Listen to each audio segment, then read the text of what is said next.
I had an incredible intro planned. Unfortunately, not going to get to use it. Tough game tonight for the Indiana Fever at home, dropping it on their home court, 99-88 to the Minnesota Lynx. This is a loss where you just got to tip your cap, kind of to what the Lynx did. As much as it burns me up to see them lose to Cheryl Reeve, this was one of those games where this is a team that I think the Fever is destined to see down the road. This was, the 3-6, matchup going into this. And this is an opportunity, I think, to, get this team on film, get, a feel for what their players like to run, the physicality of them. This was, a tale of two halves. I thought the Fever kind of came out in control for much of that first half. Caitlin was on fire in the first half with 17 first half points, ended up finishing with 25, 8, and 8. So on paper, it looks great, but I think Caitlin was doing a little too much chirping with the refs, kind of trying to get, it under control as the game was, slipping out of hand. And defensively, the Fever just fell apart in the third quarter. Minnesota caught fire in the third quarter, and when you go from you're down 11 to all of a sudden you're up 12, that's like that's over a 20-point swing, and you can just feel the temperature in the building change there. And I think that the Fever have been on such a roll lately. I believe they dropped to 7-2 since the break, and the only two losses are to the Minnesota Lynx. And this is a team that I want the Fever to go through. I think they match up well with them. I think they just have to continue to be the team that we know they are against like an elite team like the Minnesota Lynx, because I saw them in the first half and it didn't feel like we got blown off the floor by a better team. This felt like a run was had and the run was answered, and then you run out of gas, trying to expend all that energy coming back, that all of a sudden, that other team just breaks it back open. And that's kind of what happened here. Losing to Cheryl Reeve sucks, just on a Caitlin Clark fan level. I have made it known that I would like Caitlin to own her, similar to the way Kobe Bryant owned George Karl at one point. But I think you gotta hand it to Cheryl actually in this game, just because they came out in the second half with a renewed defensive energy that really gave the Fever problems, and they just kept ending up with wide open three-pointers. I can't count the amount of times that I saw Courtney Williams just butt naked wide open, just right there. All I saw was the short blonde hair and tons of space, and she was getting it in the mid-range. She was getting it from the three-point line. Bridget Carlson wide open, just with three-pointers in the third quarter alone. Nafisa Collier, hard to really keep talking about anybody else before I bring her up. 26 and 10, I believe. We're going to go through the box score in a minute, but she was a terrorist from the mid-range all game. She just looks completely unafraid, not nervous, and she's playing up. She's guarding Aaliyah Boston on the other side. So I thought they should have had Boston punishing her more, but that's going to be an interesting matchup should these teams face again, because the Lynx are kind of playing up, and it's hard to complete comebacks. That's another level of getting to being an elite team that the Fever are in process of getting to, and it was so close to happening. When they cut it to 1, I was just very excited seeing them accept the challenge on their home floor. So you're not going to win every one of these. I still feel good about this team going forward. I feel like they are still scary. We just fell asleep in the third. So let's pull up the box score here and take a look at kind of the tail of the tape with the numbers. As I mentioned, Nafisa Collier, 26 points, 10 boards in 37 minutes. She was all over, offensively, defensively, and when she was wide open, she made us pay. Bridget Carlton came out here and was lights out. This felt like Peja Stojakovic in Dallas at the end of his career, just not missing, from the 3-point line. And you can see that third quarter, 29-12. When you lose a quarter that bad, that's going to be it. You look at the rest of the game, and that's you throw that out. That's the difference. That's the game right there. Alana Smith was out there, just big and tall. 13 points for her. Courtney Williams, 15, 7, and 4. Felt like she had a lot bigger impact than just 15 points.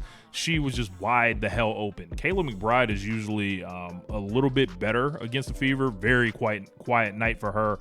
She was on Caitlin Clark duty a lot of the night. Only 3 points for her. And, they had Myesha Hines-Allen in, taking some minutes, trying to steal minutes against Aaliyah Boston. But, moving over to the Fever, this was, our big three. They did play well. You look at it, 23 points for Kelsey Mitchell, 20 points for Aaliyah Boston, 25, 8, and 8 for Caitlin Clark. But Kelsey, I would say, struggled at times, even though, it said, 23, like there was like an element of like playing too hard almost, forcing it a little bit.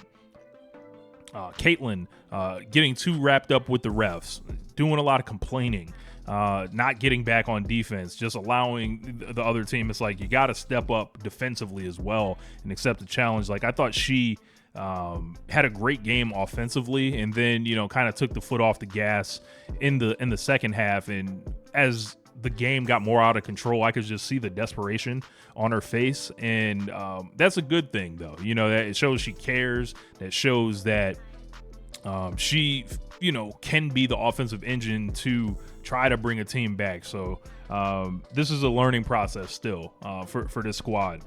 Lexi Hall, 8 points, 9 rebounds, just hustling all over the floor. Lexi Hustle, I think she ended up with 5 fouls. So like they were, she was in and out towards the end of the game. That led to, some more Katie Lou Samuelson minutes, which, those are tough right now. I mentioned in the past, Melissa Smith, the X Factor. Well, let's take a look at the stat line. 2 points, 7 rebounds, 2 assists. I think that's also the game right there. If Melissa Smith gives the Fever anything, I think this game is possibly going the other way. I hope she doesn't get discouraged and then, kind of go back into that shell. We need Melissa Smith. If this team, the Fever, is going to shock the world and win the championship, Melissa Smith is going to be a key reason why.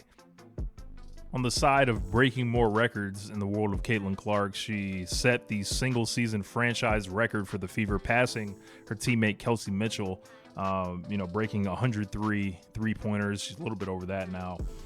She also now has the most 20.5 and 5 games in a single season in WNBA history.